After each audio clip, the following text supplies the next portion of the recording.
There is nothing. Only warm primordial blackness. Your conscious ferments in it. No larger than a single grain of malt. You don't have to do anything anymore.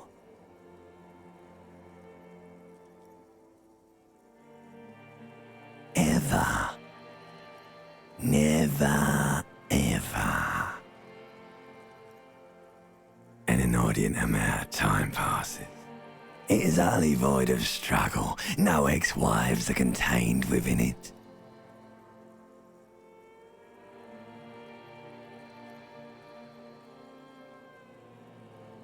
An awareness creeps up on you. A mass lies hidden in your dead angle, soaking in some lurid acidic sauce. It's bloated and shameful, a ball of meat surrounding you. This is a terrible line of questioning, and it will only lead to more awareness of the meat thing. Ex-love, ex-tenderness. It is foolish of you to resurface to the loss. Not after all the damage you've suffered to get here. Some of it irreversible. Stay. Sail with me through the abyss of pelagic zone.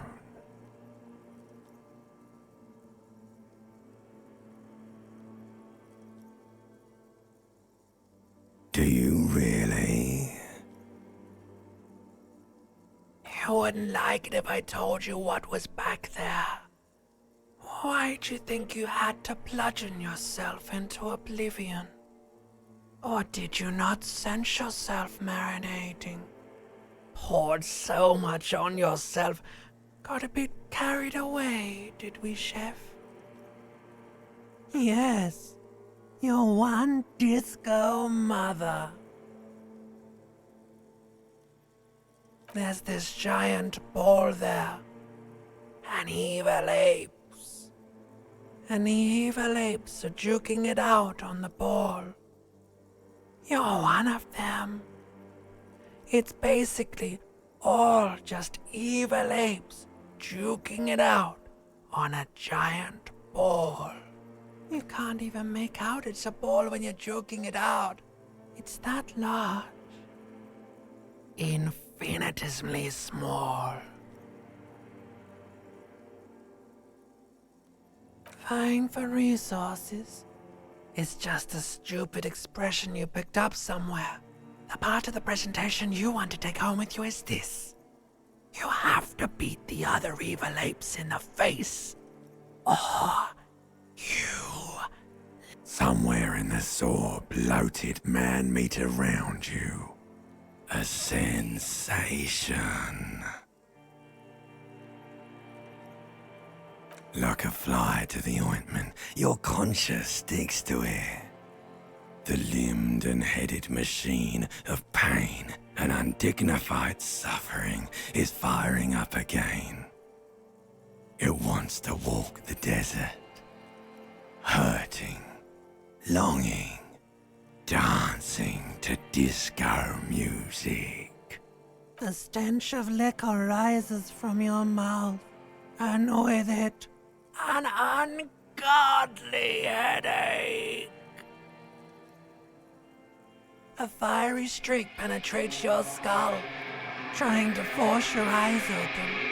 It's a sound, a clarion call from hell. Somehow, you know what it is. A caprice commando motor carriage.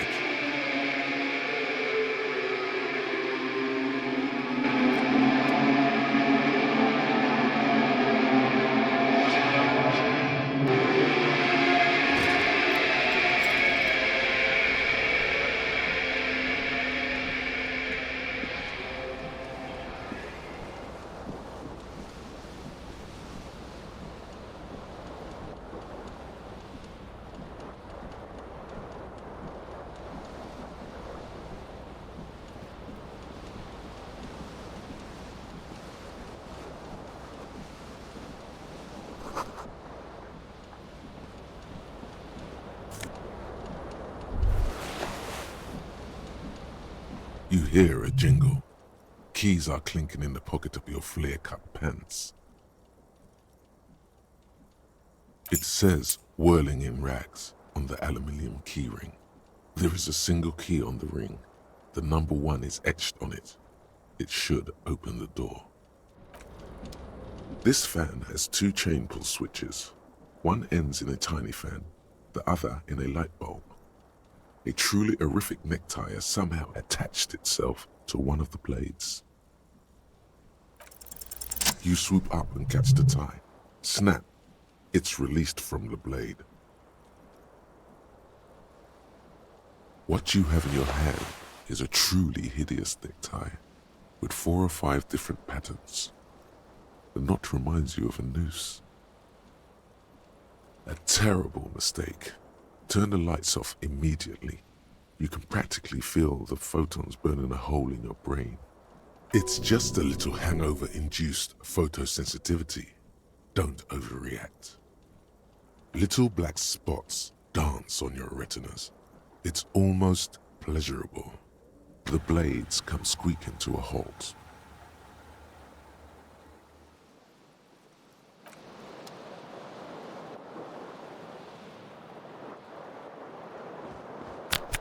The window stands broken in its frame. Cold wind blows in. The shards face outward. Whatever broke this window came from the inside. A fine web of scarring covers the back of your right hand, but none of it is recent. More likely a projectile than a held object. There are no fragments on the floor from pulling a tool back in after impact. It is too large for a bullet, yet too small for a piece of furniture. You're looking for something heavy and larger than your fist. Like the green shoe that's on the hat rack in the corner, which, coincidentally, is missing its friend. Congratulations, you smashed the window with your own shoe. Now you only have one. If you're lucky, you can still find the other on the balcony outside. The door to it should be outside your room. The cool wind gushes in. Your toes curl up from the cold.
A mirror hangs above a bent and broken sink. In a fierce discharge of masculine energy, someone has ripped half the faucet off. Hot water sprays from the base and steam covers the mirror. You cannot see yourself, just the outline of a man. Suddenly, you realize you have no memory of the face that awaits you there, underneath the soft vapor. As you slowly reach your hand towards the surface of the mirror. Abort. You clearly have not thought this through. You won't like what you see there, and you will never unbecome it.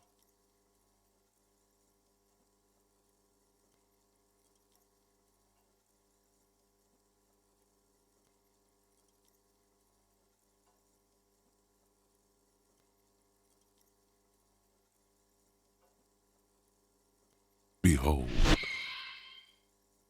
You have no idea who this thing is, do you?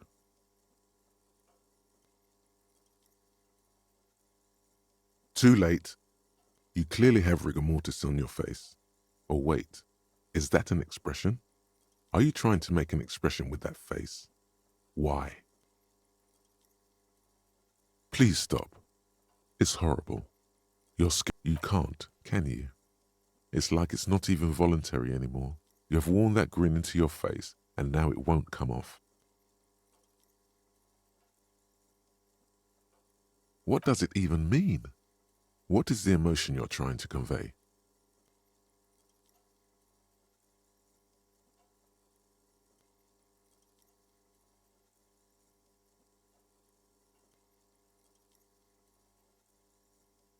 You are correct.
There they both are, two identical shoes, both copiously green and indiscriminately snakeskin, reunited on your feet.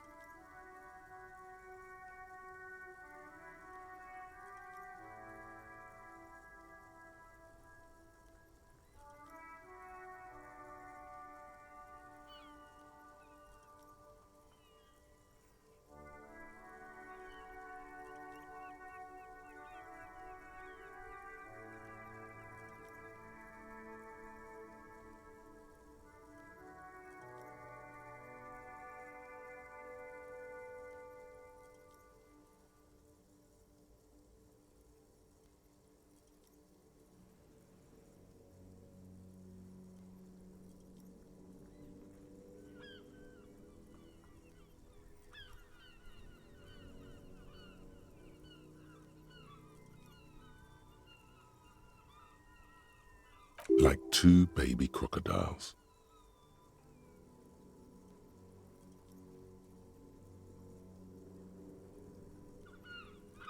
Good, they're balanced, comfy. Feels like the only good thing about you right now, truth be told.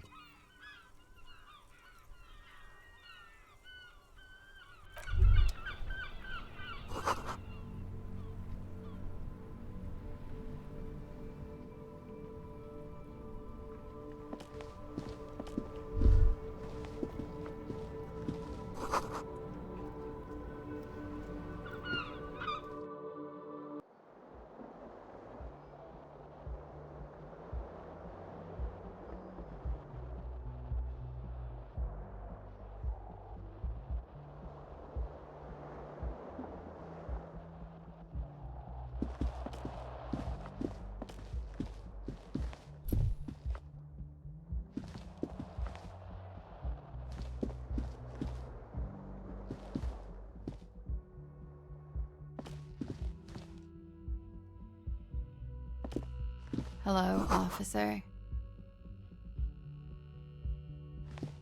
The young woman raises a cigarette to her lips.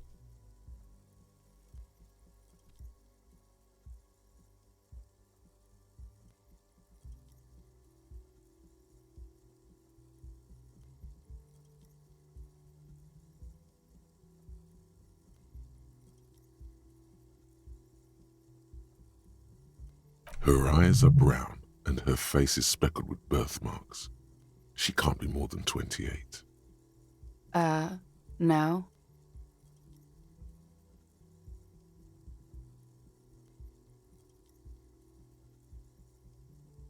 Because you're a police officer, sir. Okay, cool. I won't.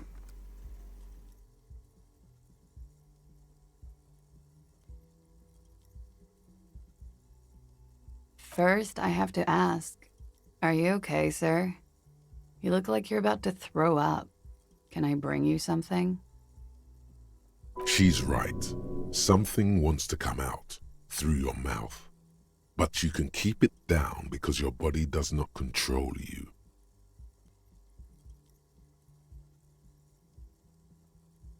Sir, you've been here for 3 days. On official police business, as you put it. Couldn't say. In truth, so far, mostly drinking.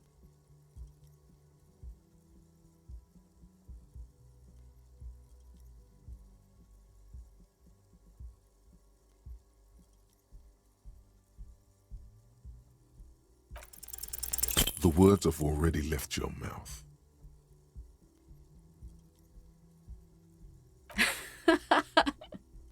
What was that? That's not even how words are used. What did you say? Come on, say it again. No, you see, that's not what you said. You said... Come on, man. Freddie, please. One more time. Goddamn right you did. You crazy asshole, you. What kind of cop are you? Has the time come already?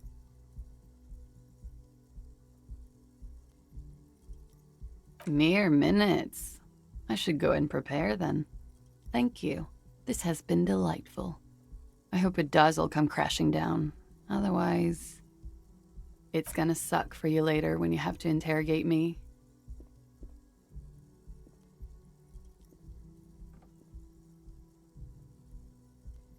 And for the record, no, I didn't do it.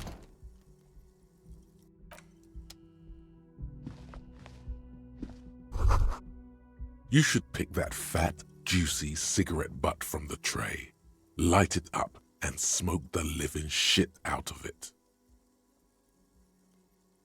The living shit. Your mesolimbic reward pathway does not mince words. Who knows what you are? A monster, a murderer, the gnome of Jeroma?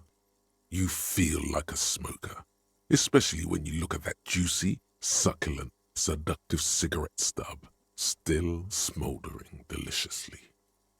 How very astute of you. This renders it ineffectual. You should look for a whole cigarette, or better yet, an entire pack. Strike that, a carton. Make sure they're all healthy and able-bodied, then smoke them all. Good. Thinking about yummy cigarettes in your mouth is the next best thing. Make sure you think about juicy sticks of tobacco all the time, though. It doesn't count if it's not all the time. And when you're done thinking about them, graduate to getting them. Plus, smoking them gives massive bonuses.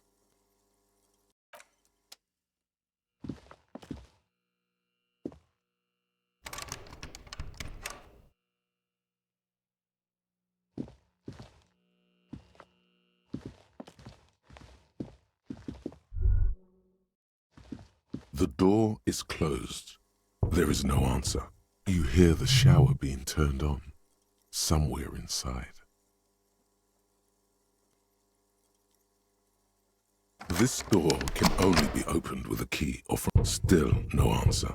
Still nothing. You should punch a fucking hole in it. The murmur in your ear.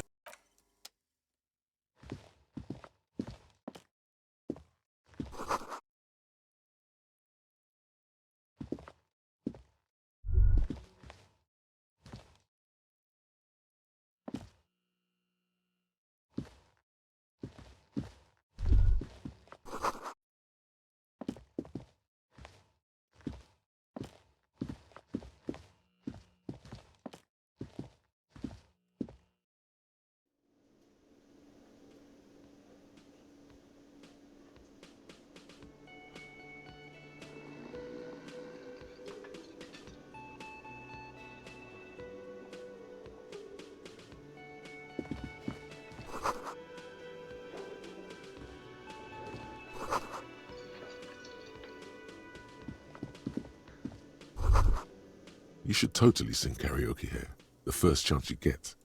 Your emotions need to be expressed. People need to know your vast, oceanic soul.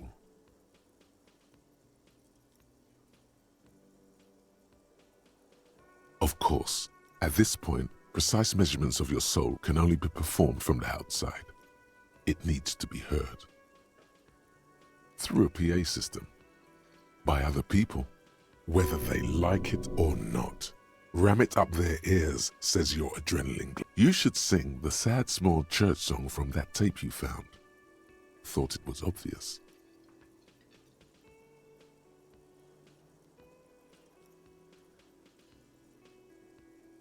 No, don't sing the happy song. It's stupid. Sing the sad song. It's profound. You would need another copy of the tape first, though. The one upstairs is destroyed.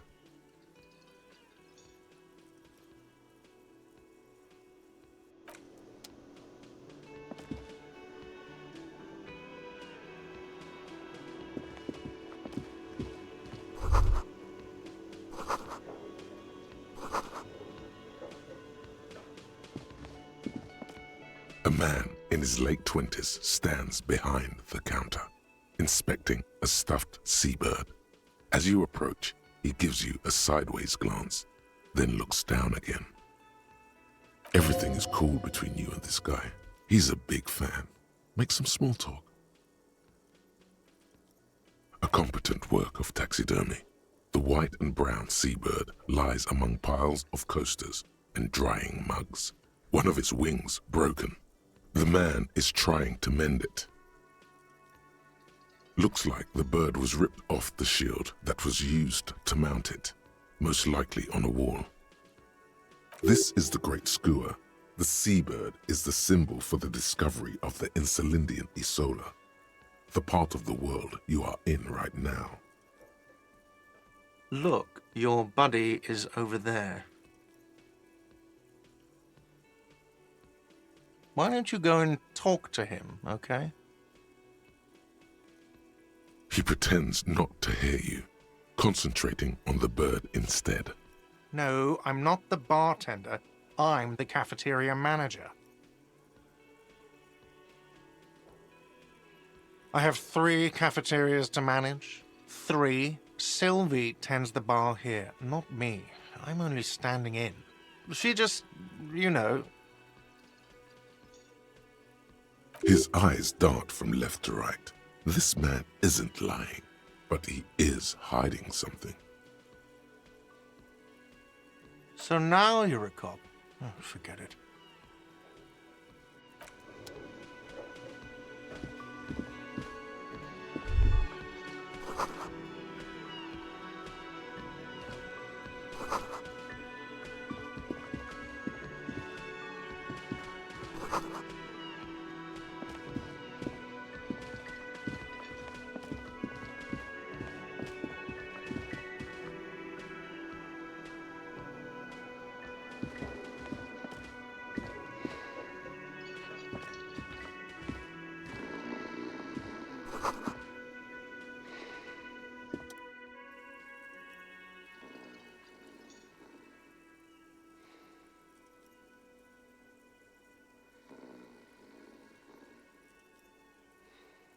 On the counter, rolled out of his open hand, you see a blister pack of headache medicine. The man does not mind. You probably need them more than he does.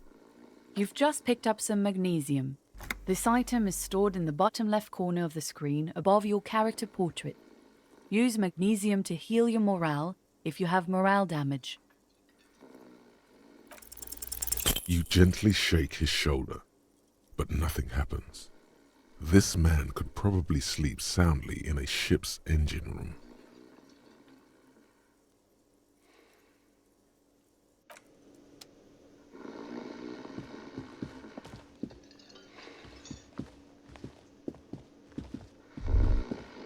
That sugary black rum stain on the counter makes you teary-eyed with joy.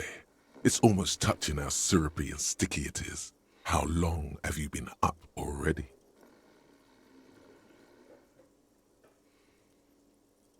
Sweet Lord, A whole hour. And you haven't thought about rum and lemonade in all that time? You've truly extinguished all trace of yourself.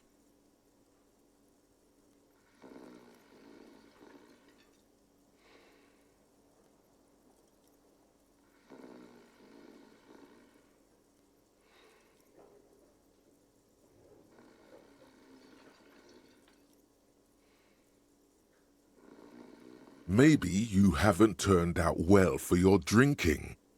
Have you thought about that? Get a goddamn rum and lemonade into yourself, boy. Or better yet, lick that stain off the counter. What happened, man? You used to be cool. Go get your boring normal person drink then. It would go well with those cigarettes. That's it.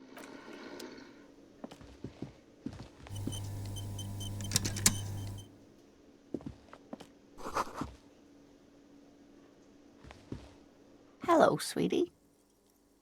You shouldn't keep your colleague waiting.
A bespectacled man in an orange bomber jacket is tapping his foot on the floor. Looks like he's waiting for someone. You. As you approach, he narrows his eyes and extends his hand in greeting. Hello, I'm Kim Kitsuragi, Lieutenant, Precinct 57. You must be from the 41st. You realize he's waiting for your name.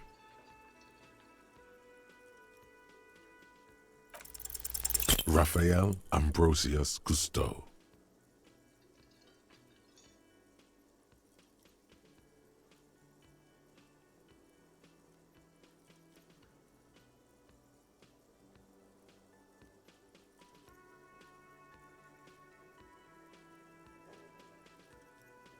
Yes, well,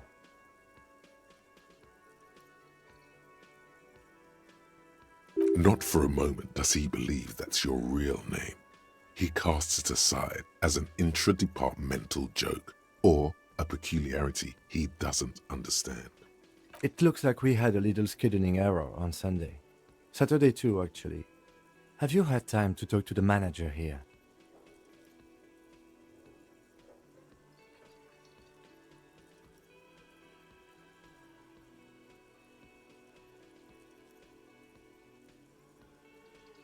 What he means is, he has been trying to meet up with you for 2 days, but you have been otherwise occupied. If you don't mind, we should talk to him again. Ask him for a rundown of the area. Now that I'm here as well. I understand the scene is out back, right? It also wouldn't hurt to assure him the police are finally here. In full force, I mean. Have you mapped out the initial interviews? Okay, we'll have time for that after we take a look at the coroner's case. Have you removed the dead body from the tree?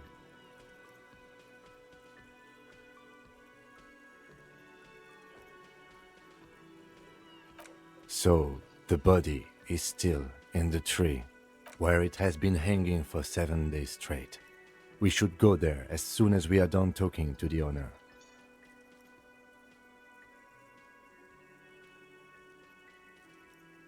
After you, officer. If you're about to embark on an investigation, shouldn't you have a badge? You mean you don't have a badge? Oh, if you didn't have your badge, then that would be very bad. You would need to report it on my shortwave. But since you do have it, we can go straight to the task at hand. Lieutenant Kitsuragi is now in your party. You can talk to him whenever by interacting with him. Yes? What do you want to know?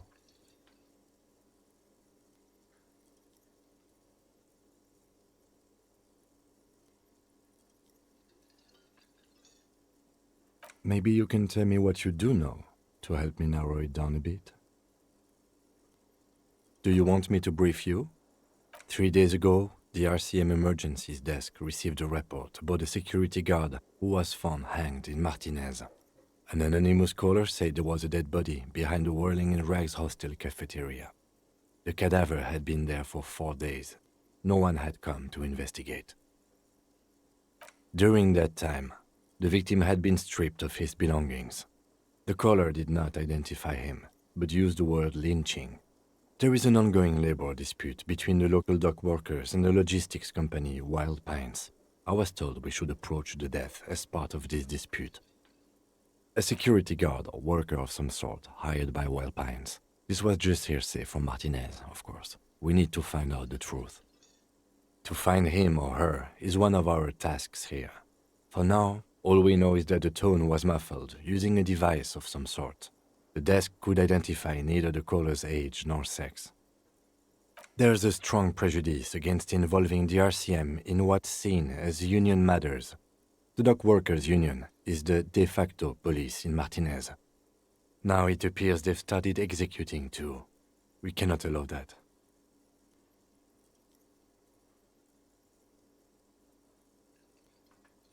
Just to be clear, we are police officers. It's our job to find the killer.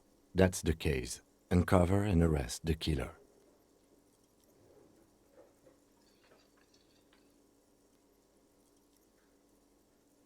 No, it's not a particularly mysterious case. The lieutenant adjusts his collar. It doesn't look like he wants the case to be more mysterious.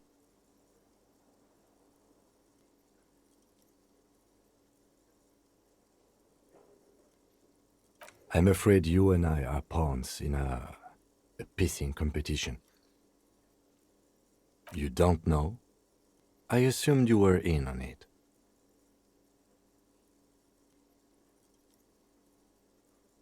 Better still than an imbecilic cop-off.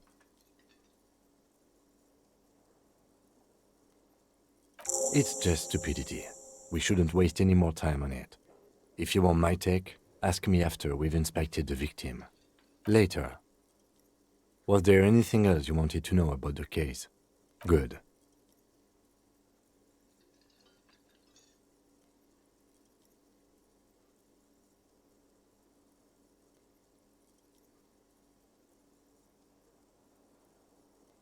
No response. He just arches his brow. He's having trouble processing it, believing it even. Have you tried concentrating on something other than your personal affairs?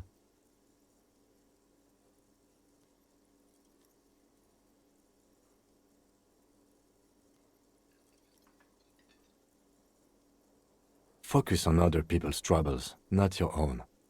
Your heart beats twice like a fist. The serotonin deficiency makes your teeth clench. The lieutenant blinks, his mouth slightly open, and his body motionless. A microsecond passes. Excuse me, I was lecturing you. I shouldn't have. You should consult a medical professional if you feel that you need help. You can use the radio in my kinema to call your station's Lazareth. A moment passes. The lieutenant glances.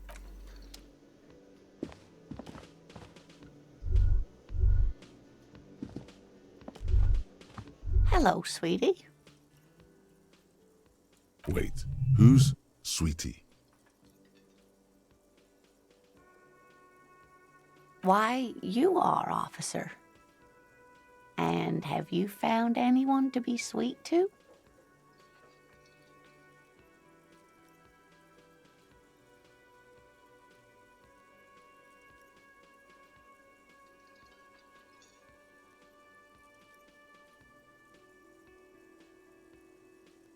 The mating rituals aren't the good part, sweetie.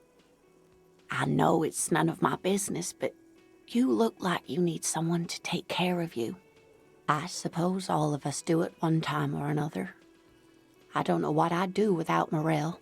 You must forgive me. I'm getting so scatterbrained. I completely forgot to introduce myself. I'm Lena. My husband Morel and I are staying with our friend Gary just down the street, but I come here for tea when they're away. This Lena is wacky enough for the motley crew. Hire her on the spot.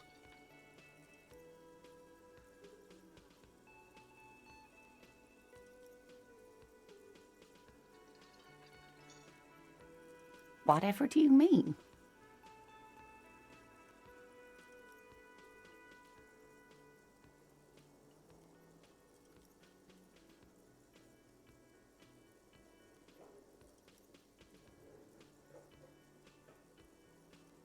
Ah, yes. Probably Roll With Me by the Fletchers.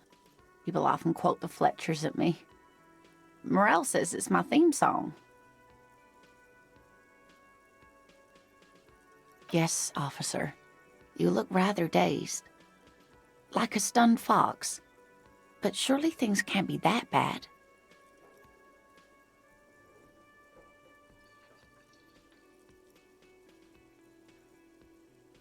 Oh my.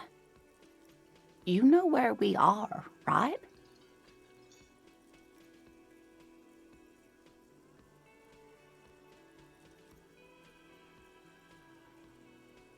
Now. We are live in a hostel called the Whirling in Rags, and the Whirling itself is in the city of Revachol. How would I even begin to tell you? Revachol is the most beautiful city in the world. We're fortunate to be here, you and I. I haven't seen very many other cities personally, but everyone says so. Revachol is a rare jewel. This city used to rule the world, though it has seen better days. Speaking of history, you know what year it is, yes? That's right, dear. How splendid. Here, take this pen. Knowledge should always be rewarded.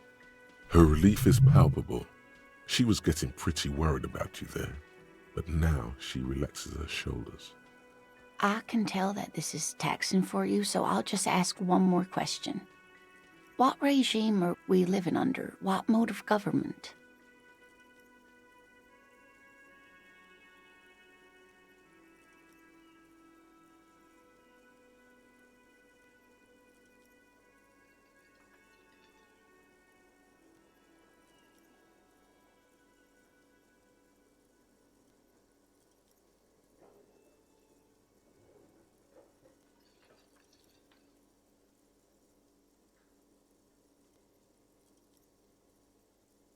Nope, sadly not. Revachol is what's called a zone of control, under an alliance of foreign powers called the Coalition. We have no government of our own, and what democracy we have is market-driven. Meaning, buying is voting.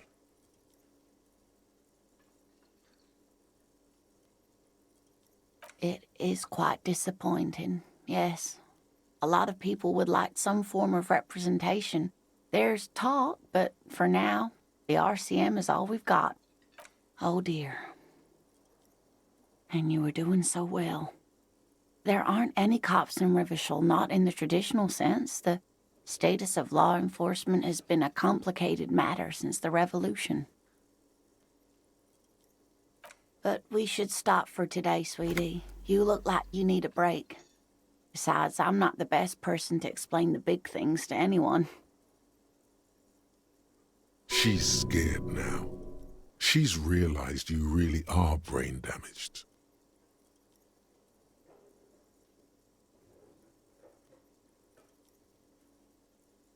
A defeat, I'm afraid. The people of this archipelago tried to build something new, something different. The rest of the world didn't like it, so they came and ended it. This was 42 years ago.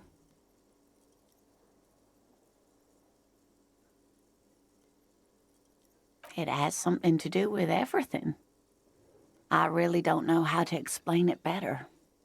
Someone more educated in sweeping matters.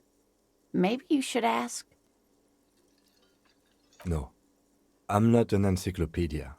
I won't be a guide either. I'm a detective. Of course. Then I don't know. Of course, dear.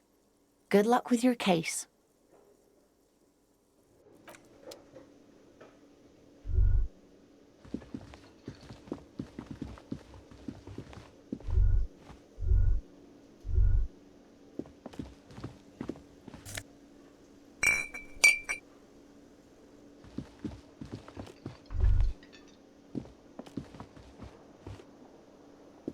The man with the unimpressive beard notices you approaching. He drops the ledger he was holding and turns to the lieutenant. Mr. Gart, right? You run this place. Yes. I am Kim Kitsuragi from Precinct 57. This is an inter-district investigation, so joining me from Precinct 41.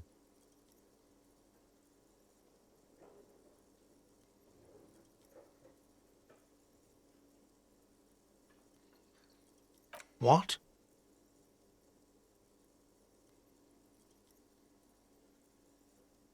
I have no idea what that means.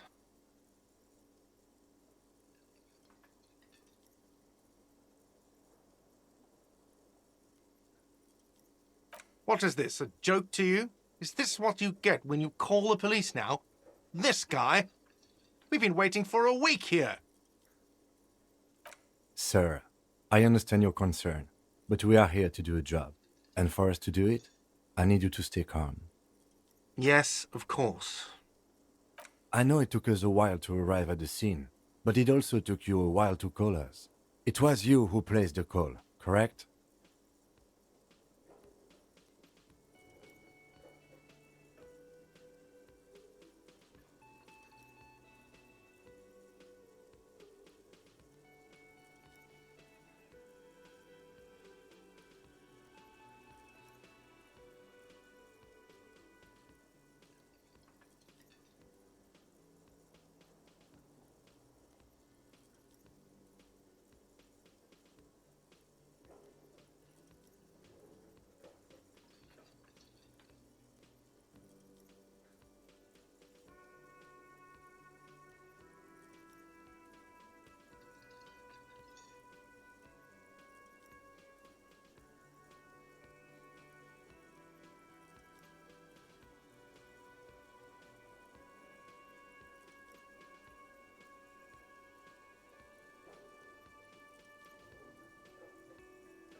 No, I only just got here. It was probably Sylvie who called you.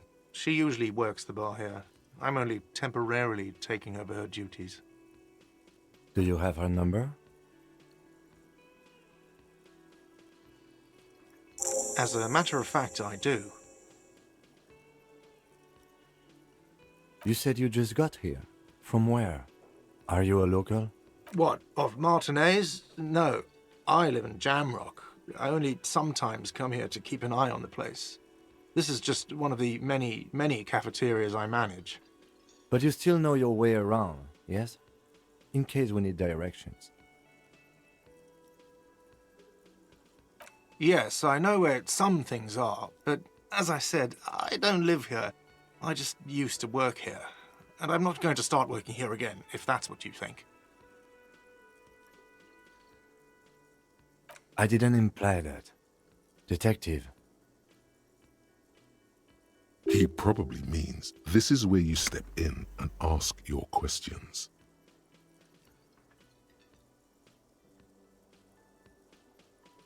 His face expresses profound doubt in your having this. Haven't you asked me that already? What is it with you and this woman? She has nothing to do with this. Okay, you got me. She went away because of the dead body out back.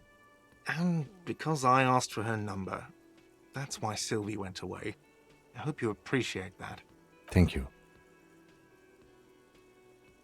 Is it? Because I thought you were supposed to be investigating the lynching, not my employer conduct.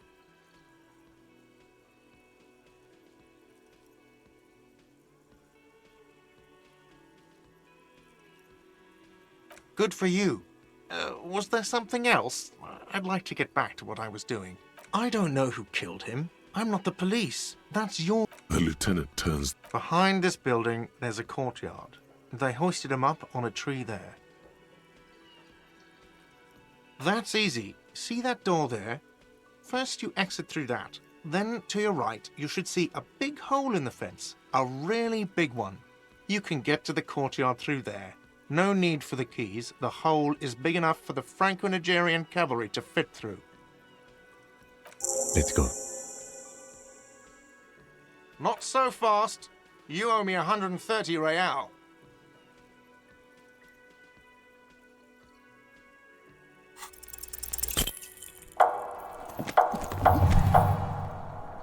One moment you're running like the wind. Then you've suddenly turned around and are giving him the finger. Furiously, with both hands. Why? Watch out!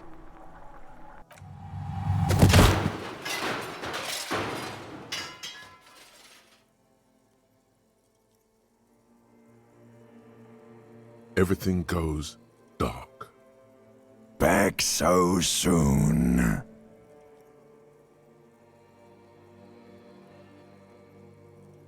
Those are mysteries of the spinal cord. The spinal cord has yet to reveal itself to you. Its mysteries are unholy mysteries.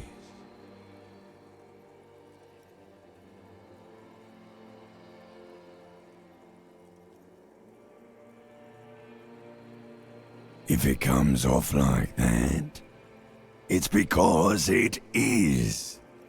And you are. How's it going out there? Are the tiny apes screaming about money yet?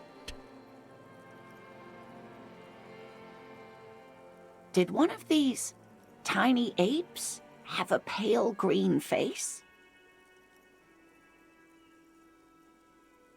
It's a joke, sweetie. I didn't actually think you saw the kind green ape of South Safra in a hostel in Martinez. That would be ridiculous. No, you have sustained a trauma to your lower neck. In addition, you have strained your left trapezius muscle. Pain surges down your back when you move.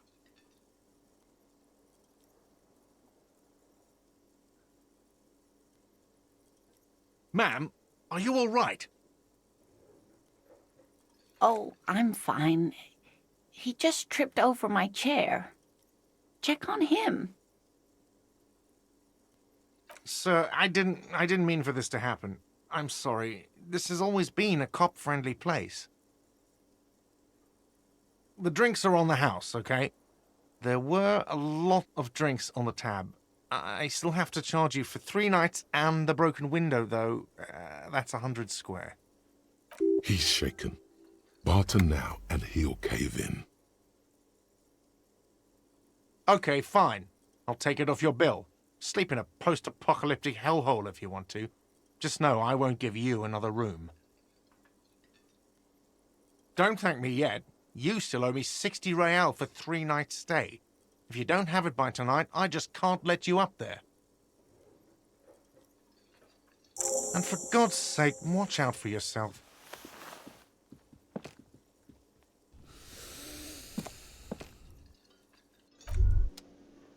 By the way, where is home? The address is coming up blank, and this place sure isn't it. But you've been at this hostel cafeteria for only 3 nights. Where were you before? You had to be somewhere. Why did you say that?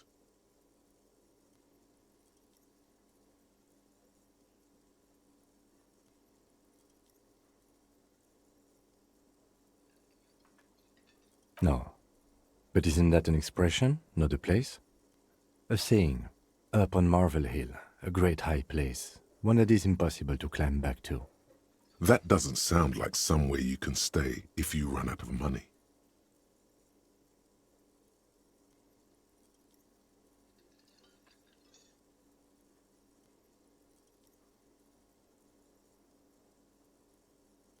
You can try.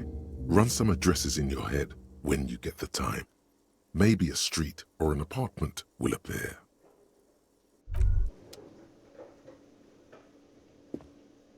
Hello again, sweetie.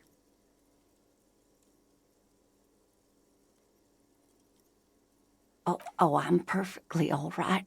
I'm more worried about you. What was that?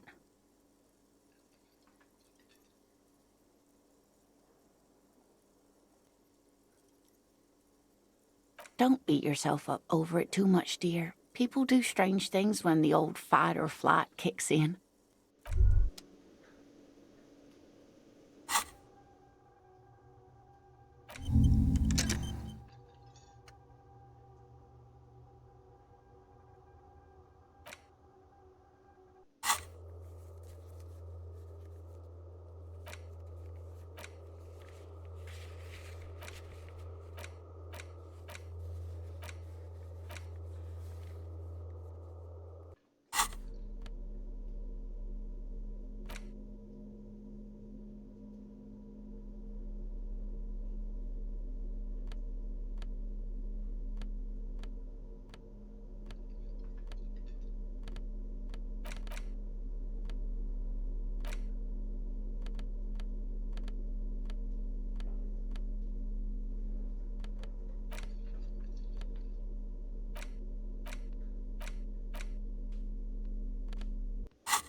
Yes?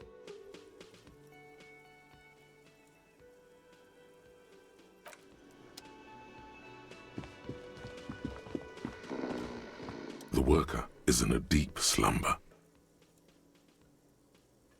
No idea. Possibly because there's a strike going on in the harbor. There's not much to do aside from drinking and sleeping.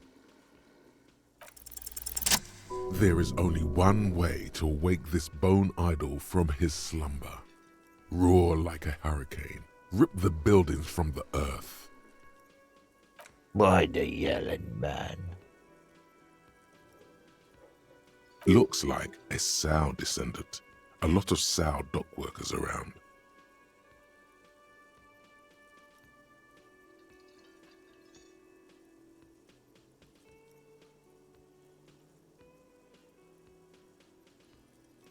Really? You woke me up for that?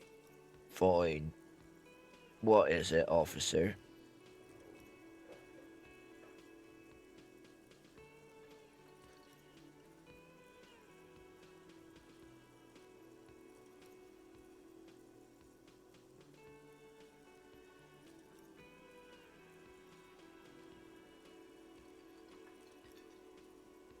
Yeah, what about it?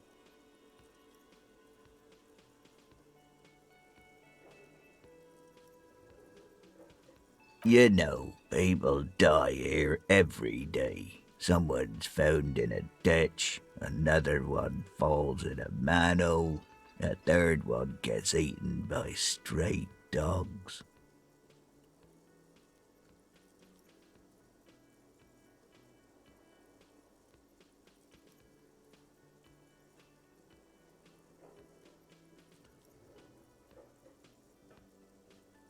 If someone has decided to die on top of a tree, then how is it my concern? I can tell you this. Trouble's ahead. You have a pretty solid feeling that the man's not just mouthing off. He's strong, but even he has reasons to be cautious here. You heard what I said. Draw your own conclusions. That's all I know, and I prefer to keep it this way. The lieutenant gives you a little nod, then makes a note in his blue notebook. Indeed. Help yourself to some. Wait, no.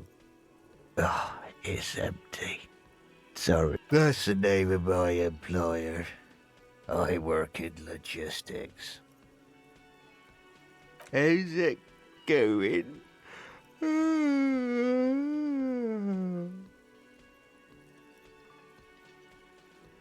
Haven't you noticed what's going on outside?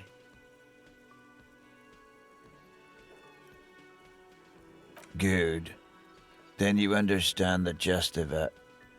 We would all be better off without the employers and their employment.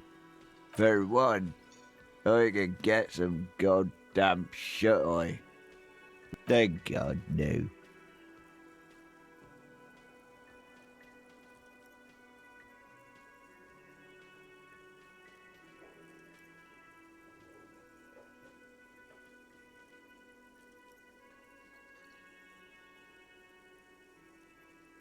Brilliant. Nate got it. Majoret's got it. He's guarding the gate. I'm just getting some sleep. Or was. The way he says Measurehead implies ultimate trust in this head reckoner's physical prowess. He seems like a worthy rival. You should slay him. We are. The workers. The union. We know what we need. What's right for us. Okay. I guess there's also Everard. He's in charge of the union. He's smart. Knows how to negotiate. He's got our back. The dock worker doesn't answer. His head is already back down on the table, in sweet sleep.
The RCM in Martinez. What can I help you with? We don't see a lot of police around here, that's all. Of course. What can I help you with? Me? I am just a gardener.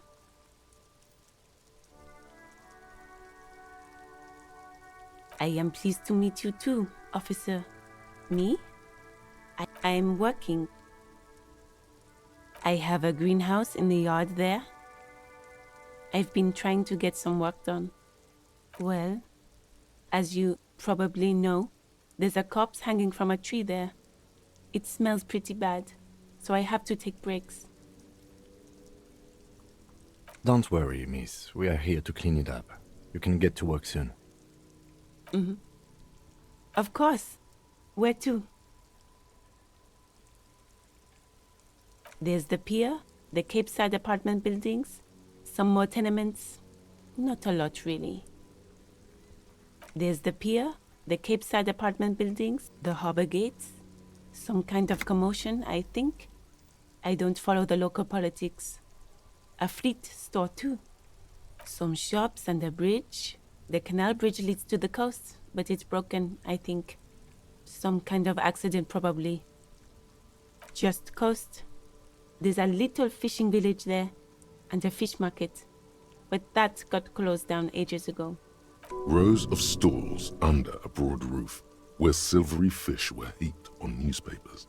Water, water everywhere, pouring from the heavens in the shadow of the old church.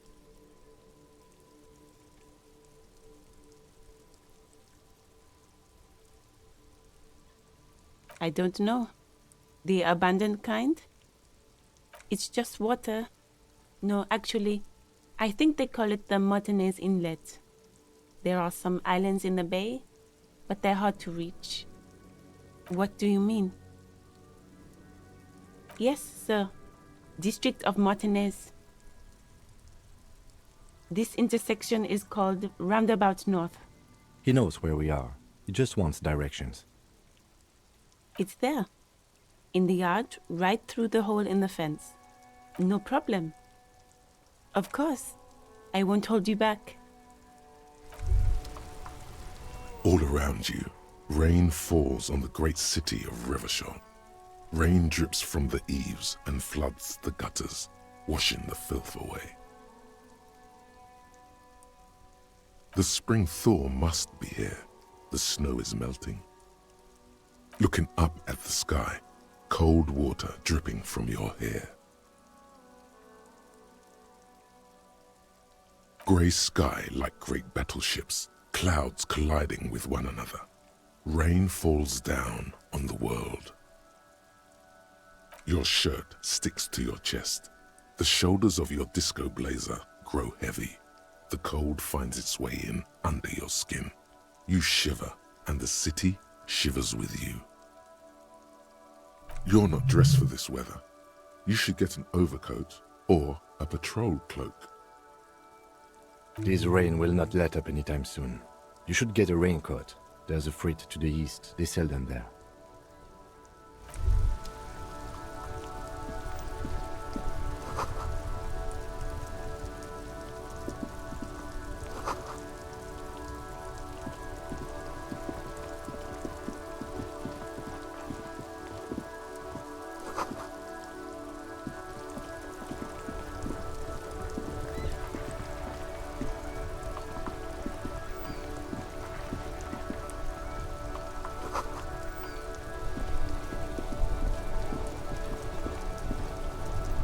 Before you stands a motor carriage.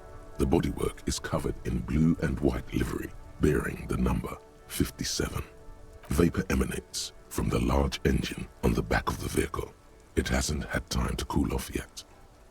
This must be the infernal machine that tore you from oblivion. The Caprice Kinema motor carriage. In the cabin, you are welcomed by a set of steering levers, a radio microphone on a hook, a pull-out toolbox under the seat, and the soft glow of the fuel preheater gauge. The frequency tableau lights up, and a green button labeled Prime Line glow, the soft purr of electrical kittens, radio waves cast far and wide over the metropolis. A woman's voice greets you through the static. This is Precinct 57. Hello, Lieutenant. How may I assist you? Hello, Alice. Please assist our colleague from the 41st Precinct here. I'm putting him on. Operating the radio is easy. Just be confident. You've probably done it 1,000 times. This is Officer Alice Demetri, Precinct 57. How may I assist you?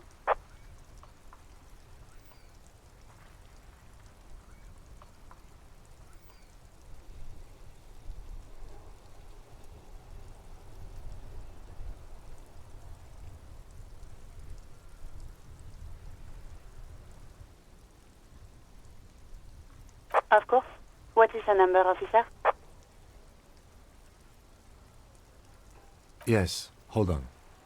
Her number is 005 1944 298. Received. Hold on, officer.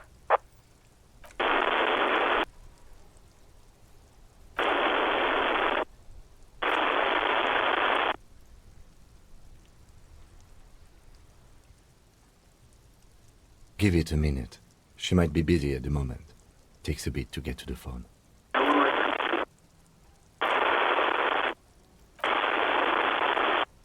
Officer, I have Sylvie Malaika on the line for you. Yes, hello?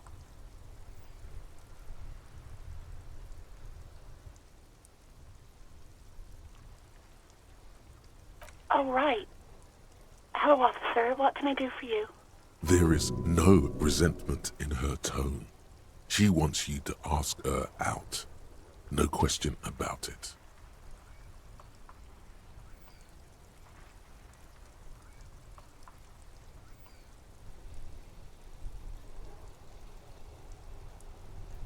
You mean, why did I leave the bar? Honestly, I'm not really comfortable discussing it with you, sir. Why not?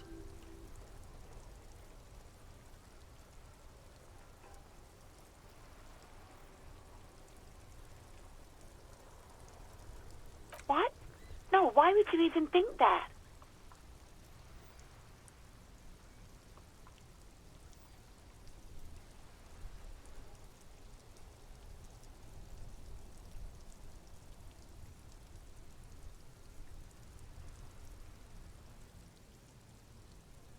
Please, don't bring Gar into this. It's none of your business. I already said I don't want to talk about this. You're messing everything up again. No, not me.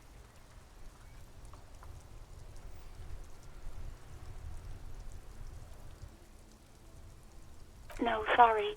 I don't. Not a lot of people have phones around here. Copper thieves take the wires. People don't have the money to have the cables put in again. They use the Union's phone, or the one on the coast. So the Union has a phone, and there's one further down the coast. Got it. It was someone else. We'll find them sooner or later, officer. What? Of course it bothered me. But I thought the Union already knew about the corpse.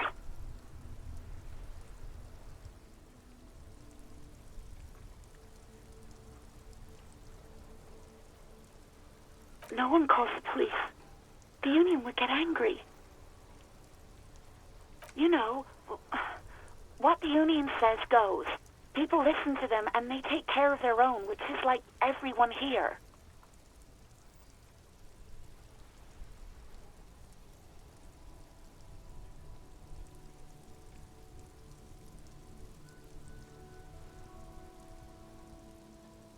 Legally, no. In reality, yes. Martinez is de facto policed by the Dock Workers Union.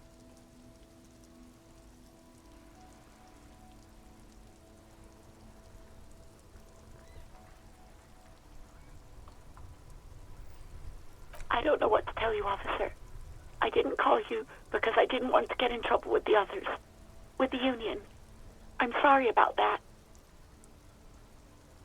Yeah, go on.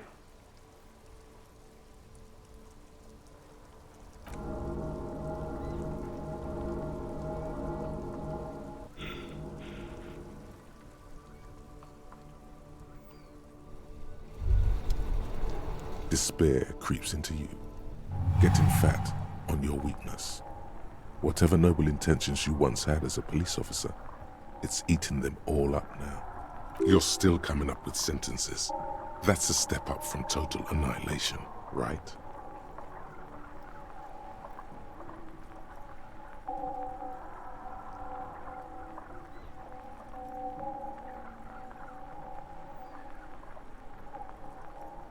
Fuck me?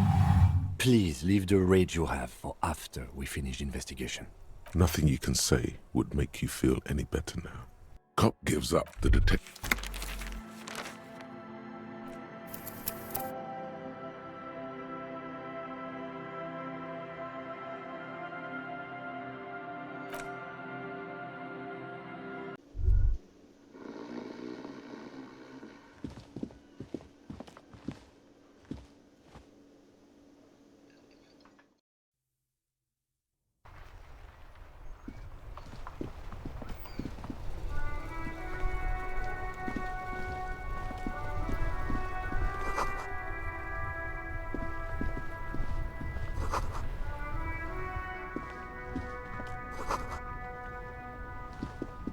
The RCM in Martinez. We don't see it. Of course. Of course. Oh, that. It's there. What do you mean? Yes, sir. He knows where we are. What do you mean? We're in Martinez. There's the pier, the harbor gate, some shops, and the just coast. Rows of stalls under a broad roof, where silvery fish were heaped on newspapers. Water everywhere, pouring from the heavens. Anything else? It's just water. No problem. Excuse me? Oh, well, I didn't write it there. I'm just sitting here. I don't know anything about that either. As I said, I didn't write it. Pig is a widely used term for members of the police. It's not loving. No need to worry. We are not saying you did. Okay. Well, I didn't. Me? I am just a gardener. I am pleased to meet you too. Of course.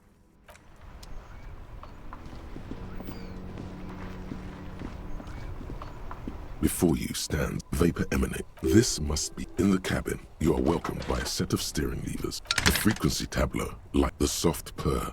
This is Precinct. Hello, Alice. Operating the radio is easy. This is Officer Alice de... Of course. What is the number, officer? Yes, hold. Received. Give it to me. Officer? Yes, hello?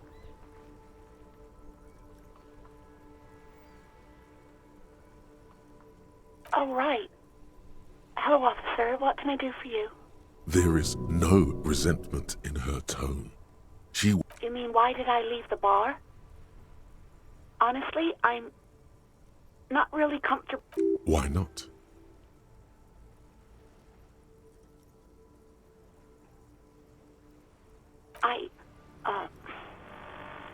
Let's just say I left because I needed to get away from someone. You know who? Maybe, I don't know. No, not me.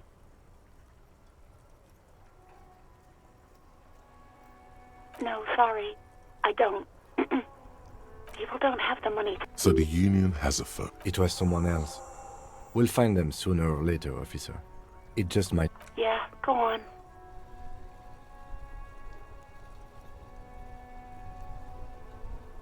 No? What?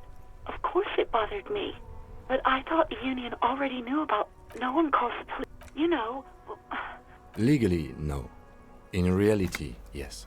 Martinez is de facto policed by the dock workers' union.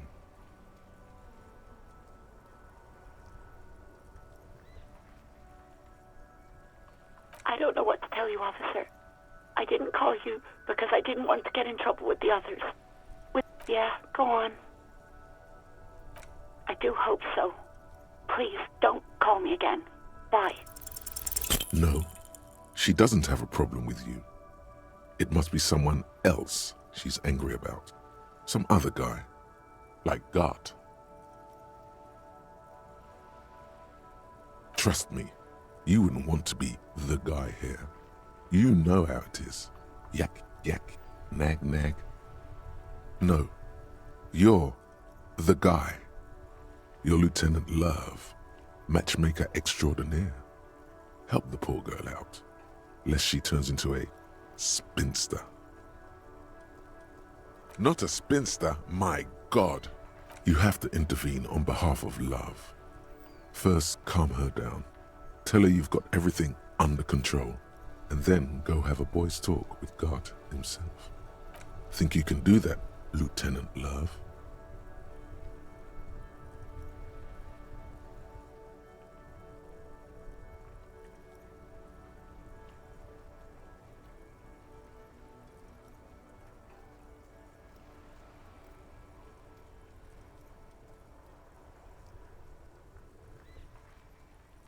No. What?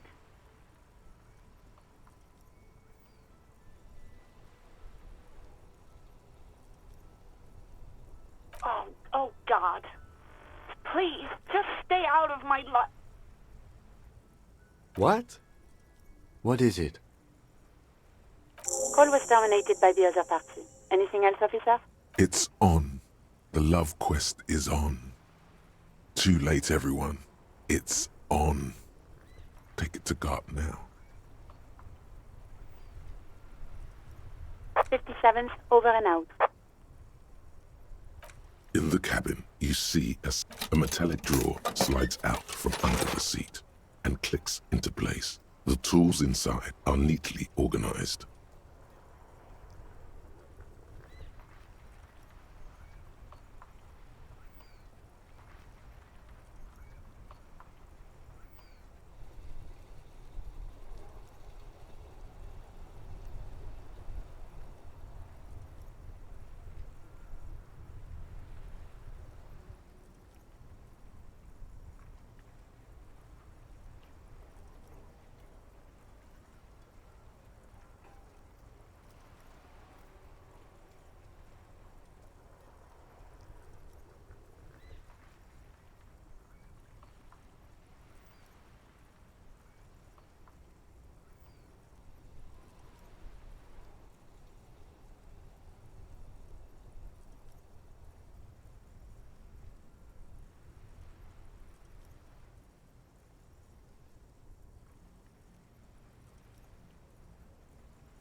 Take what you need, officer.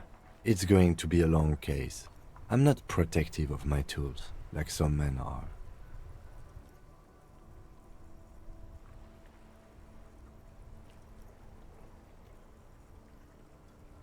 The pry bar feels nice and cold in your hand, heavier than you'd think. Cold and heavy, like truth. You feel like you're reunited with truth once more. Useful for opening all sorts of doors and lids.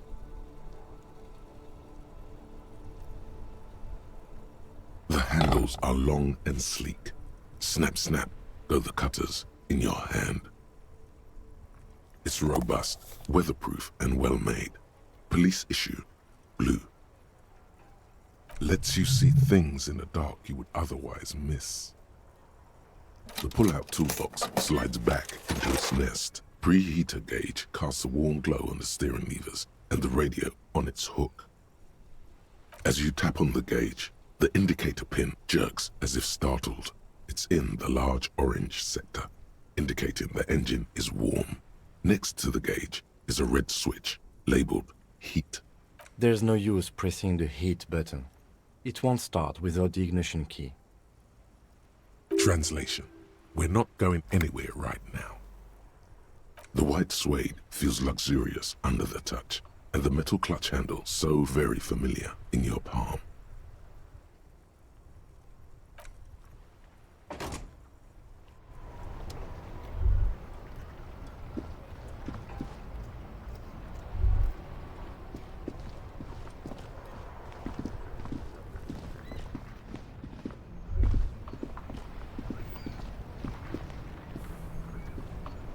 I am a gander and a hunter and a gatherer.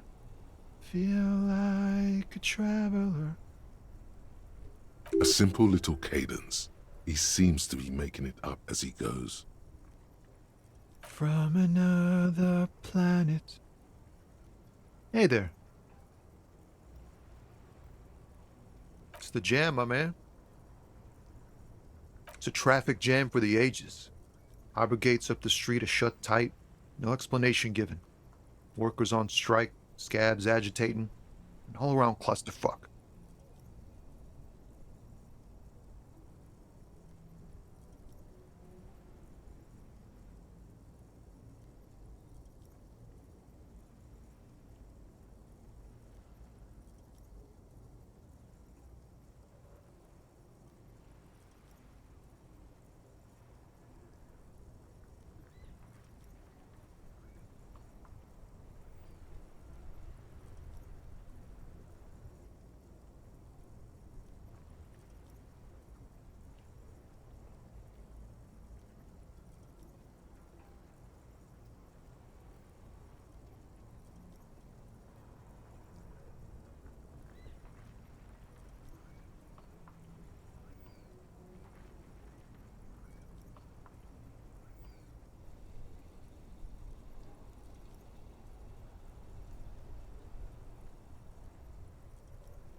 Meanwhile, we're all stuck here in long-haul limbo for days upon days upon days.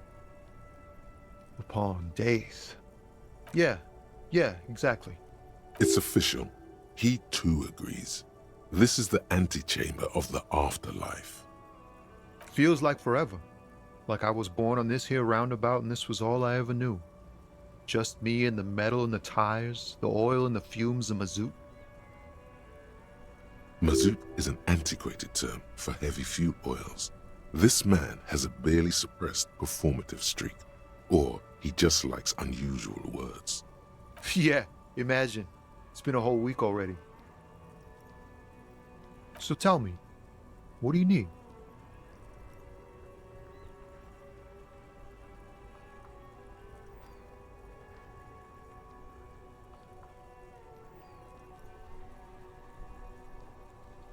Nope, don't smoke. Some of the other drivers do, though. There's still a few around, waiting for the jam to disperse. Or waiting for the sweet release of death. Yup, nothing wrong with that statement. Your senses have nothing to add. You'll have to ask around elsewhere. You could also check the kiosk down the street. Frit. With 3 T's. Rebishaw's weird. He ain't one of us drivers. I know that. All accounted for. Otherwise, I haven't really asked about that. Been wasting time right here. Keep him busy. It's easy to see he's telling the truth. He's kept his nose out of the dark stuff.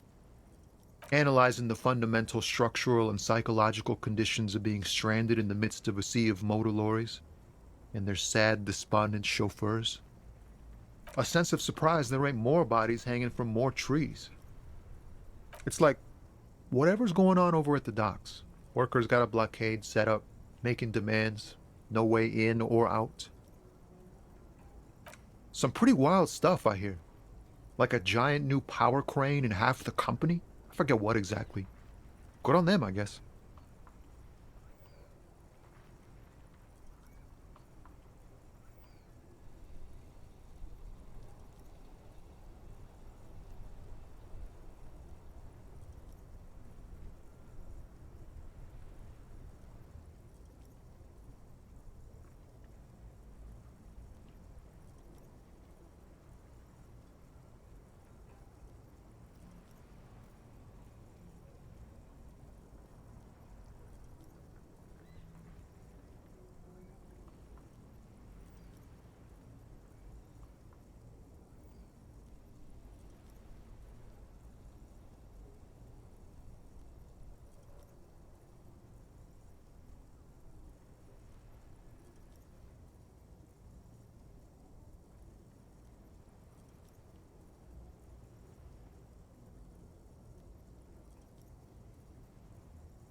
I've heard talk there's a company rep in town too.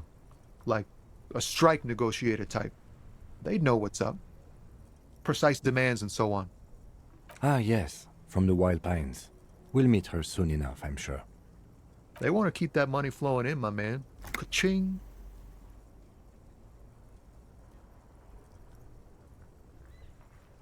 He doesn't blame them, but he's not on their side. That's for sure. Anything else? Yeah, this ain't really my area of expertise. I just do my job and get paid. I have things to do and places to be. All of us do. Us lorry drivers. Camionneurs. You still hang around here waiting for this mess to end.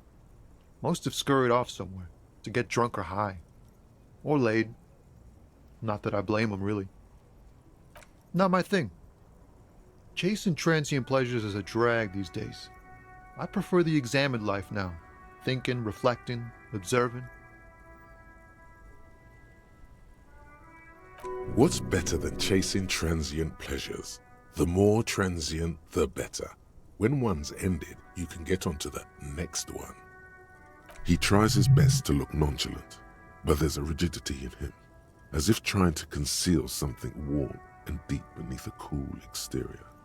Oh, high-grade narcotics, illegal firearms, stuff like that. Relax. He's merely joking.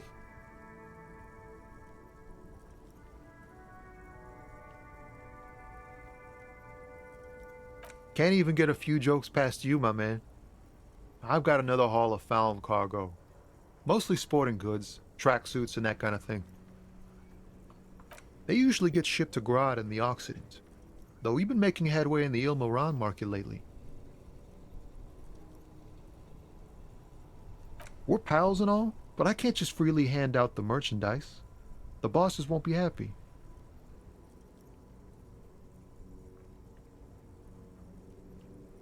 This rockin' beauty. Sure is, like a rash you can't get rid of. You interested in heavy-duty cargo machinery? A motor lorry, also called a camion, on Caillou and neighboring islands. This one looks roughed up enough to be some sort of found rust bucket. Maybe the A6? Good eye, my man. Yup, she's an old one, but reliable. Me and her spent a long time together.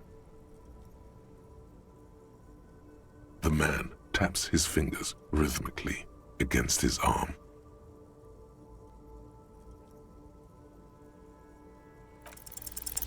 Ease into it. Don't go too far. This seems like a personal matter.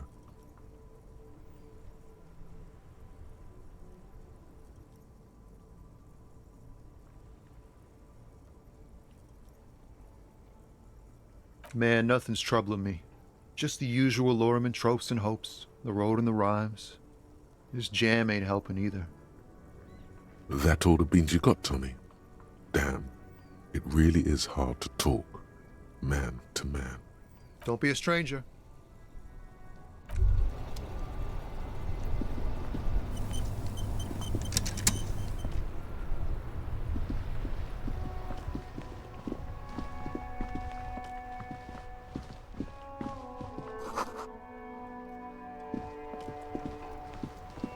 This Post Lavantorie mail collection box has been heavily vandalized with graffito. A closer inspection reveals 2 bullet holes in the front.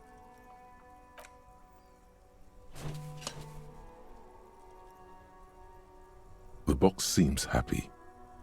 Eat shit, pig, fucked by the coon, and St. G with a crown have been scribbled on it. Jenny is a whore, and best set mailbox also.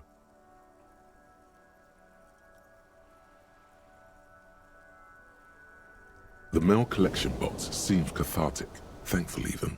So do you. You shudder, then you swallow, and then suddenly you see it.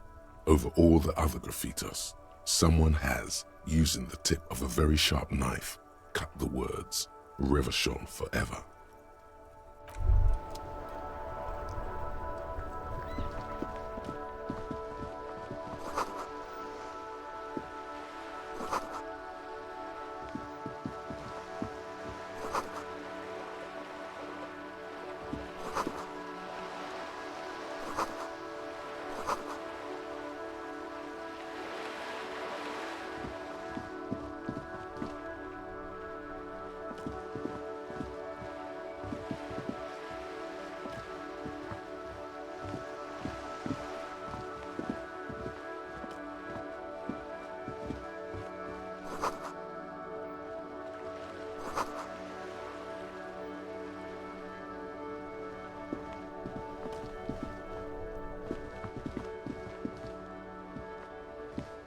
Hello, sir.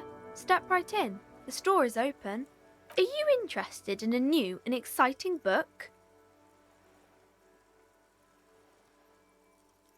It's a bookstore, sir. We sell books, postcards, and some board games. It's called Crime, Romance, and Biographies of Famous People. Whoa, whoa, whoa, whoa.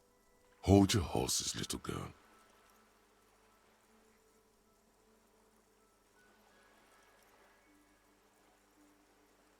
You're fooling nobody.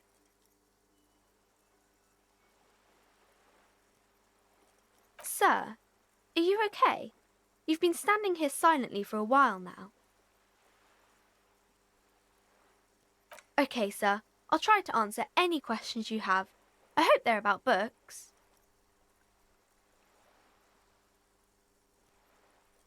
Oh, kings and queens and generals of old, or artists and writers, or musicians, those kinds of people. There's usually something extraordinary about them. I think that's why people read them, to find the secrets of their fame. Seems like most people who read those books fail to get more famous from reading them.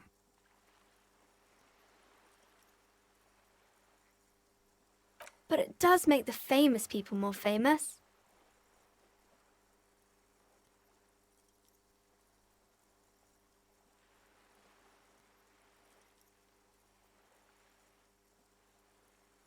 Okay, sir.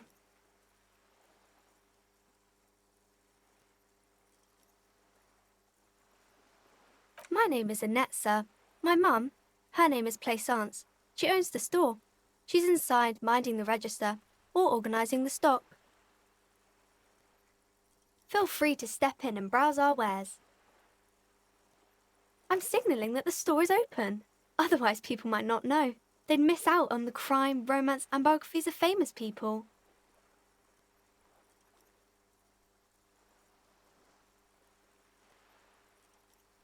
Oh no, sir. I'm happy to help Mum by luring in customers. Besides, I have some hot juice in my vacuum bottle to keep warm.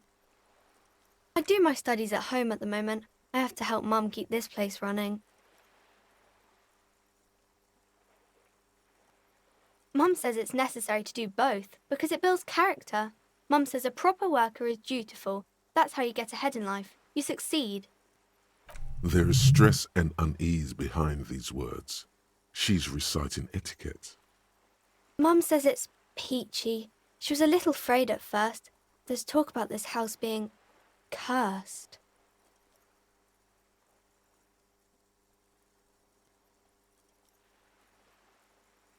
Cursed in the way that makes them say that no business has ever really thrived here, sir. That they all go... Exactly, but we've been doing fine so far.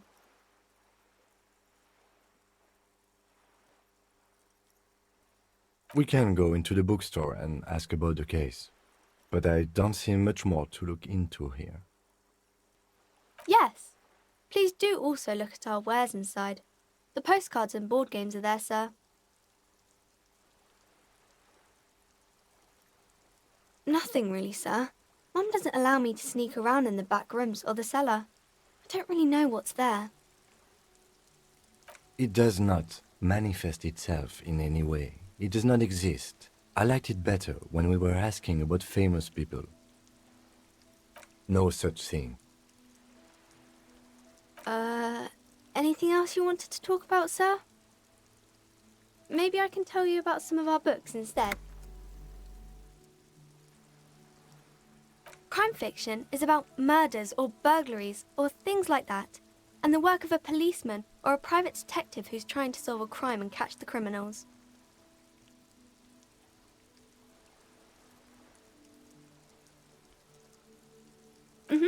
And it's kind of like a puzzle too. You can guess who the criminal is or how the good guys are going to catch him. You don't look much like a policeman. Didn't mean to offend, sir. Sorry, sir. It's just that you don't look like Dick Mullen.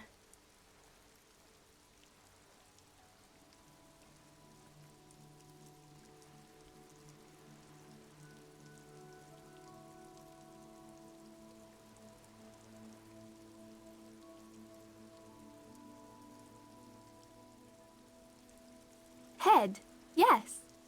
No, your resilience. Not head, child.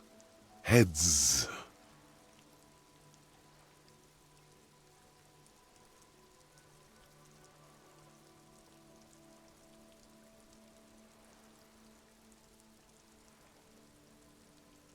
Isn't that very dangerous?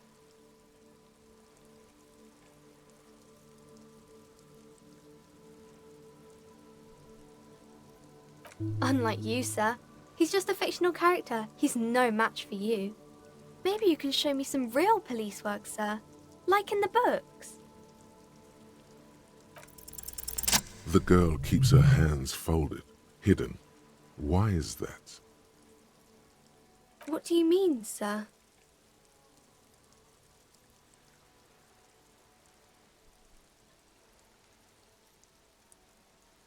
She looks around anxiously.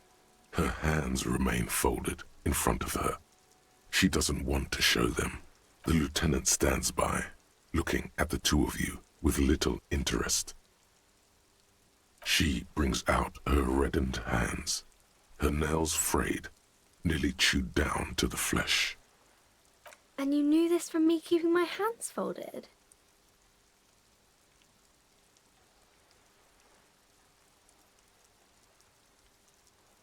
Well, that proves nothing. Anyone could do an easy deduction like that.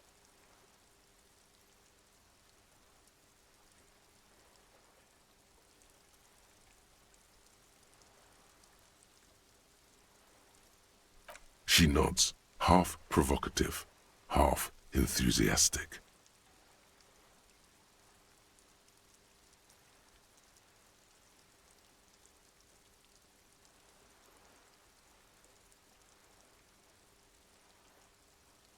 Maybe so, sir. Okay, I know it's a bad habit, and I shouldn't.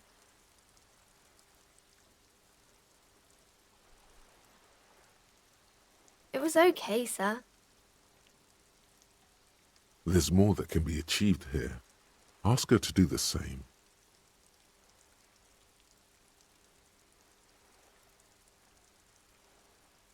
You're quite sober. The lieutenant does not flinch at the comment. He does not flinch even a single bit. He is intensely not flinching. It takes effort.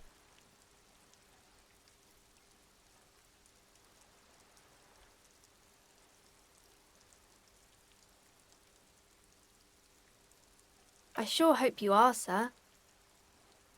There she stands, swaying on her feet, assaulted by the early spring breeze. She smiles at you. The whole situation suddenly feels familiar. Somehow, there's something you're missing.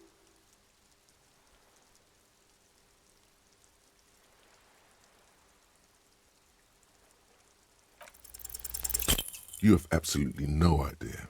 Familiar? How? You must have forgotten something you heard again.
Welcome to Crime, Romance, and Biographies of Famous People.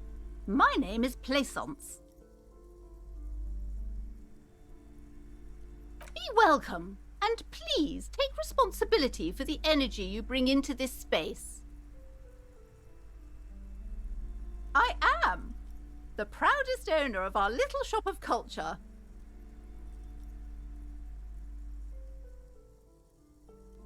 Annette, yes, my daughter. I hope she wasn't slacking off again with her nose in science fiction. Tell me, was she at her post doing her job like a proper girl? Wonderful! Did you talk to her? Great!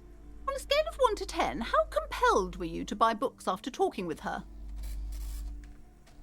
My precious, her dedication brings joy to my heart. If you have children, I hope they turn out as great as my Annette.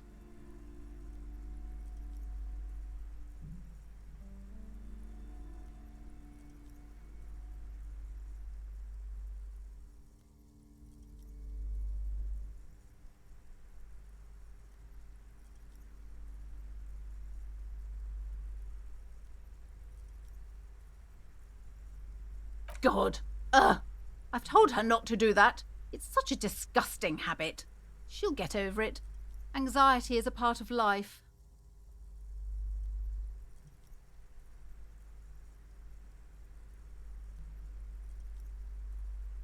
The woman before you scans the store, her shoulders rigid and tense. Every now and then, she nudges her glasses.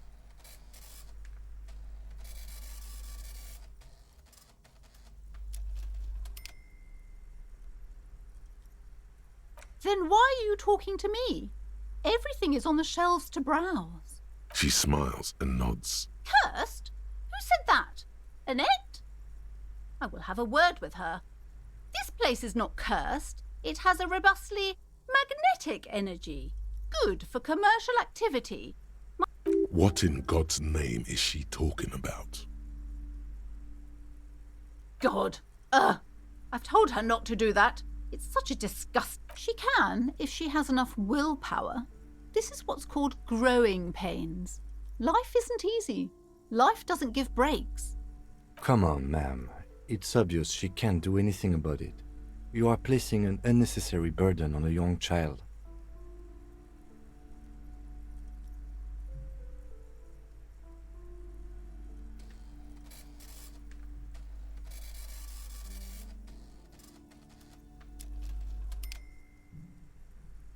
She stands stiff and severe, silently fuming. She's looking for one, but there simply aren't any good arguments for being an asshole. Oh no. Hold on. I need to invite her inside and apologize. She must be freezing out there. There. I don't know what to say to you. My husband, he tries to teach me business lessons. I have what my mother called a dull mind. All this stress.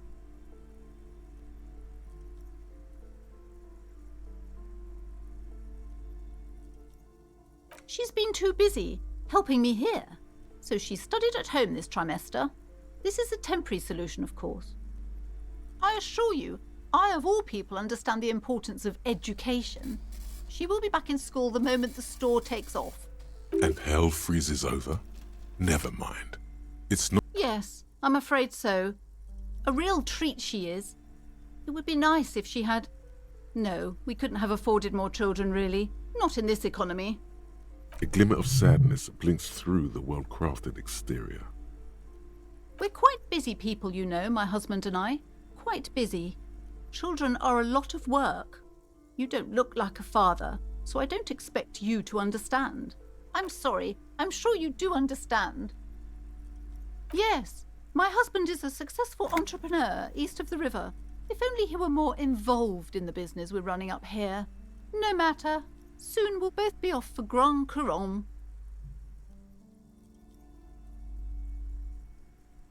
It's a proper place to live. One of the most peaceful neighbourhoods east of Jamrock. You may know it for its massive housing projects. Most of the buildings are empty at the moment. It's a great opportunity to get ahead of the crowds. Better times ahead for sure. He made the initial investment. Since then, he's been what you might call a silent partner. Super silent, almost inaudibly so. The woman looks aloof, her features much softer. Occasionally she glances at her daughter's silhouette.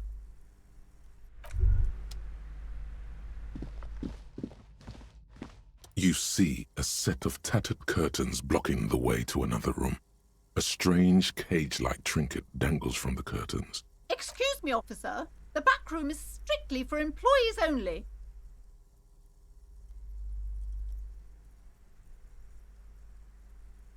Nothing. Why aren't you browsing the books? Don't you feel compelled to look at the books? You ought to. She speaks almost as if she's trying to put a spell on you, urging you to buy more books. Oddly enough, the more she tries to draw you away from the curtains, the more alluring they become. Just as you're about to pull apart the curtains, the petrified voice of the shop owner cries out once more. Sir, don't touch that. I told you it's off limits for the customers. Parapsychologically speaking, we're done if you decide to open them. I won't be held responsible for the consequences. It's too dangerous. She looks away, mumbling. Why is everyone always messing with the curtains? Why can't they just buy books like normal people?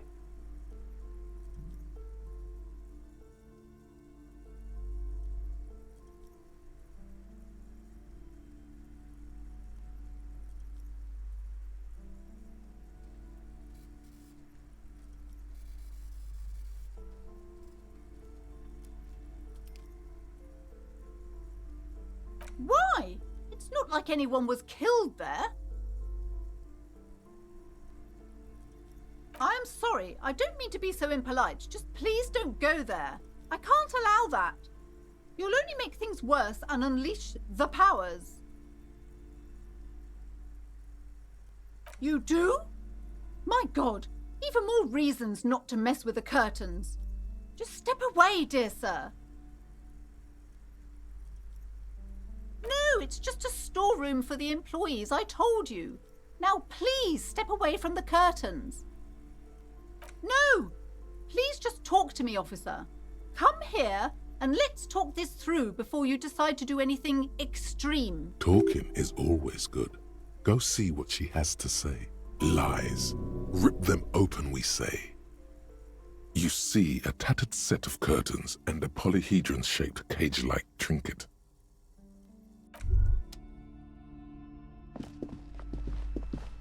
Hello again, esteemed officer, and welcome to Crime, Romance, and Biographies of Famous People. I already told you, it's just a storage room for employees. I don't understand why it's so important to you.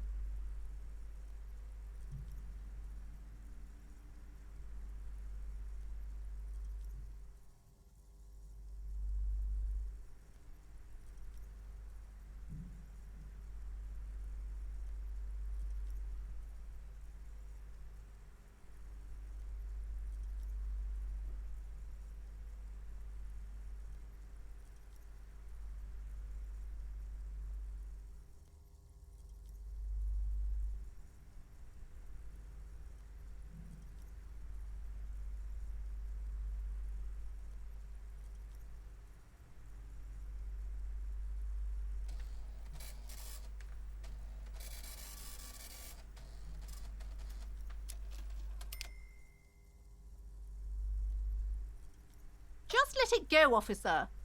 Go buy some goddamn books. You're supposed to be drawn to the books. She recites it like it's a poem, or like she's playing a role she's grown tired of.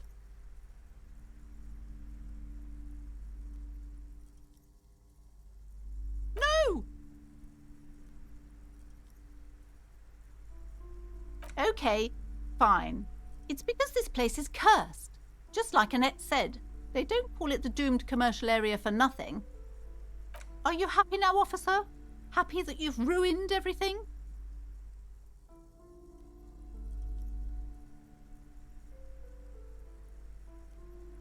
It's not good to talk about the curse, not in detail. The negativism, it's dangerous. Talking about the void wraiths angers them. Wow. Void raves. You have new words. Such wraiths may prove a formidable enemy. Suit up. The curse is so much worse than you could imagine. It's a disease, eating at the very foundation. It's the curse of financial distress, of ruin and bankruptcy.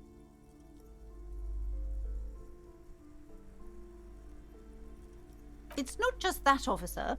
We're dealing with something supernatural here. It's the cacodemons feeding off bad business practices and disappointing income statements. There's something wrong with this building, I can tell you. Ever since I arrived, I've sensed an eerie lingering presence, as if I was unwanted here. Most certainly not. I don't want anyone who's not familiar with the psychic arts to get involved in this mess. Stay away. Leave the spirits be, so they can return to their slumber. My liege, you know what this case calls for? A para-detective. Time to fire up the old lie machine.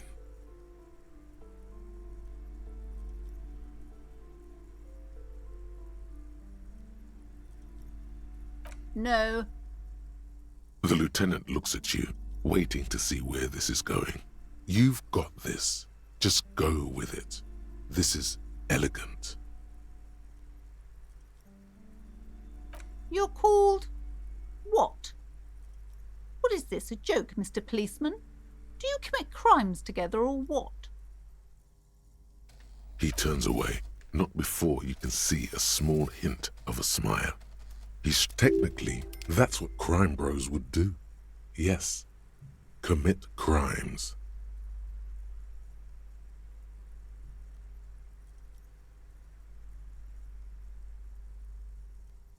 Sir, I really don't have time for your jokes. The situation is very serious.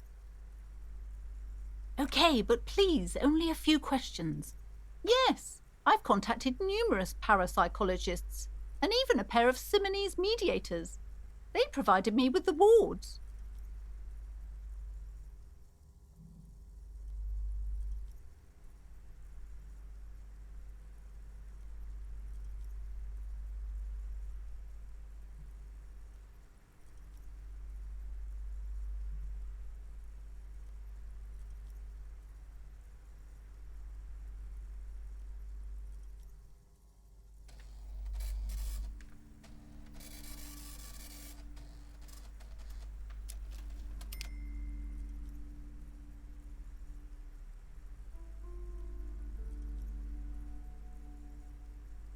The wards help to keep the doom at bay and protect us against the darkness that lies further in the building, even though now I fear it's not enough.